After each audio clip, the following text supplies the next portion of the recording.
Hello everybody and welcome to a very special board game list and discussion video about Spiel Des Jahres. Before I get started, if you haven't done so already, please take a look at all my various social media pages as well as my Patreon page.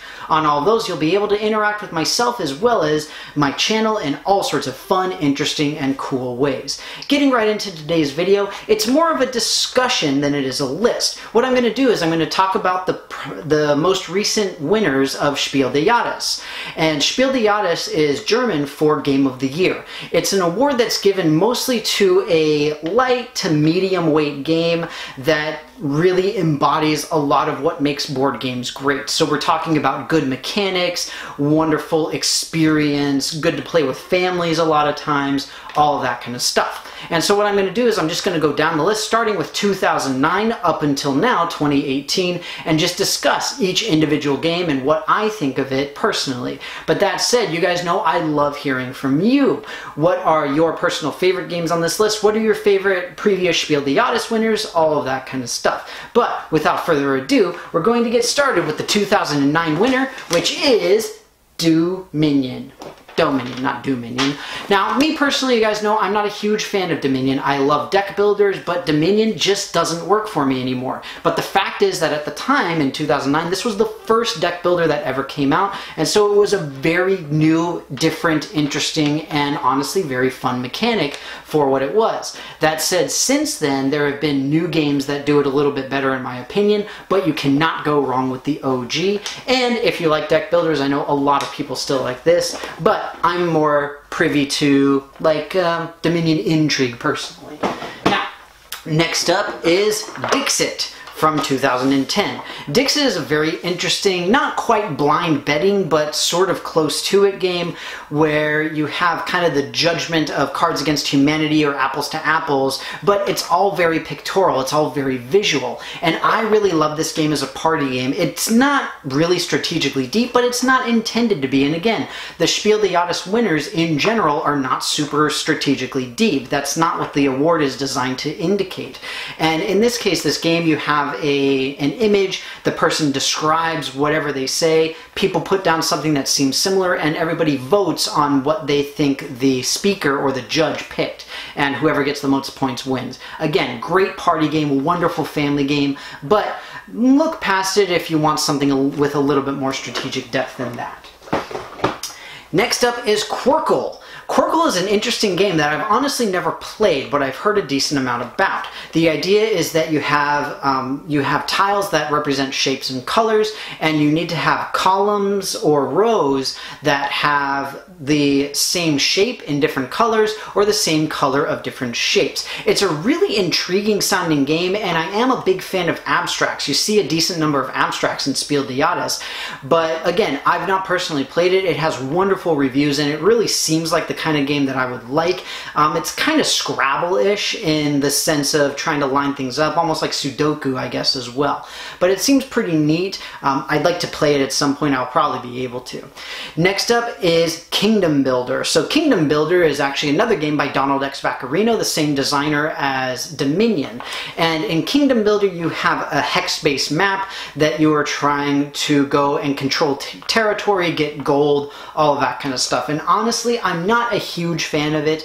There are other territory control and resource management styles of game that I really personally enjoy a lot more. That's just me though. I know some people who really enjoy Kingdom Builder. It's got a ton of expansions, just like Dominion does, and some of them do make it a little bit better, but in my opinion, it's just something that I tend to stay away from. Next up is Hanabi. It's a social interaction-ish type of game, but the fun thing about this is the idea is that you're trying to play cards in a specific order, but you don't know what your cards are. So on your turn, you either give a clue or you play a card.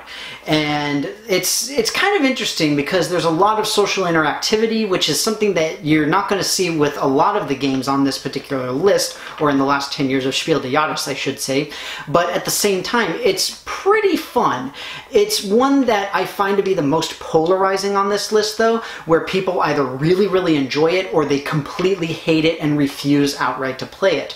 And I can definitely see the frustration with it because it can be really difficult to tell a good clue as well as to really understand what a clue means, especially if you're playing with people you haven't played with before and you're not used to their way of thinking. It can be really, really brutal.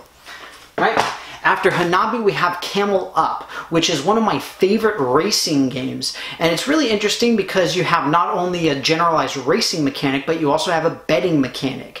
And so you're going through, you're playing the game, you're rolling dice in like a little pyramid to get the camels to move. And one of the very unique things about it is that you actually have the camels stacking up. And whichever one is on top is winning. So you can come up from behind, hop on top, and now you're technically winning even though you were the last one in that particular square and that kind of thing. So it takes the racing idea and makes it, in my opinion, more nerve-wracking, which is kind of cool, and it's something really interesting to see. And the way the betting works is the earlier you bet, the more potential payout you have, but there's not much you can do about it. And I think the expansion for the game really does a lot to give players a little bit more control and have a little bit more interactivity, which is great because the base game doesn't do a whole lot of that. Next up is Colt Express. Colt Express is a very interesting programmed movement game that's similar to something like Robo Rally, where everybody is going to put down their cards and then they fire in the order that they're played. I love the little pieces for this game. You have little cardboard pieces, you have the little standees, you hop up and down inside of a train, and everybody also has an asymmetric starting power that allows them to use some kind of a special ability. So for example, one of the things is that you can normally see what your opponents are doing, or sometimes you can see what they're doing, and one of the character's powers is they prevent anybody from knowing any of their actions. It's a great interactive, but it's a great interactive game, but it's also nice because it's not in the sense of take that, haha. It's more of like, oh, I didn't mean to do that to you, I meant to do it to them. So it's more of an accidental take that kind of thing, which means that it's, in my opinion at least, or in my experience, it's a little bit more at ease for people, and people become more open to trying it out, which is really, really nice. Next up after Colt Express is Codenames. I'm not a big fan of Codenames. I did a video not too long ago about my 5 most overrated games. Codenames was number 1 because it's a great party game. That's what it's good at, but that's pretty much it. That's all it's good at, and I don't mind that. It's totally fine. But I think it just needs to stay in its lane and do what it needs to do and shouldn't be made a big deal of otherwise. Next up is King Domino. King Domino was the 2017 winner of Spiel des Jahres, and in this game you have literal dominoes that are in the shape of various types of land, and the more of the same type that you have together, you get more points, and you're trying to build a perfect grid. I believe it's a 5x5 if memory serves. And so you've got the mines, you've got desert, you've got ocean, you've got all sorts of different stuff. You've got a drafting mechanic in order to get the new ones. It's a really cool, fun little game. The great thing is that it plays very, very quickly. It's a lot of fun in that sense. It's really easy to teach. It's nice and colorful, aesthetically pleasing, which is always nice. And again, a running theme through Spiel des Jahres in general, but a great game. I'm more than happy to bring it out to game nights or play it at home, whatever it happens to be. Last but not least, the most recent winner of Spiel des Jahres is Azul.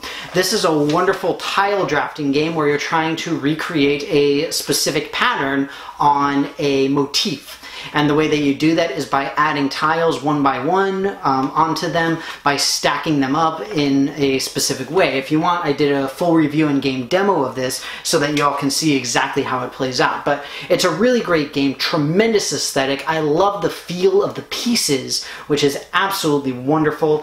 And it's a good, solid, light, mid-weight game that I've never had anybody really complain about. It moves through relatively quickly. The rounds are reasonably good. You don't have a lot of problems with analysis paralysis. Just overall a wonderful game, and I'm happy to recommend it. And the most recent Spiel des Jahres winner. So, like I said, That's it for me. Those are the last 10 winners of the Spiel des Jahres award. Again, Spiel des Jahres in general is meant to be a designator as this is a good game. It's a very good game, but they only focus primarily on light to very low midweight games. So you're not going to see something like Twilight Imperium or Descent or even something like Agricola typically. You're going to see these lighter, easier, family-oriented games. And so, of course, I'm wondering, what do you guys think about this? What are your favorite previous Spiel des Jahres winners? What do you think of the award in general? Do you use it as a way of determining whether or not you're going to buy a game? Let me know any and all of your thoughts in the comments below. You guys know I love to hear from you. But with that, thank you so very much for watching. I hope you enjoyed this video, and I will see you next time.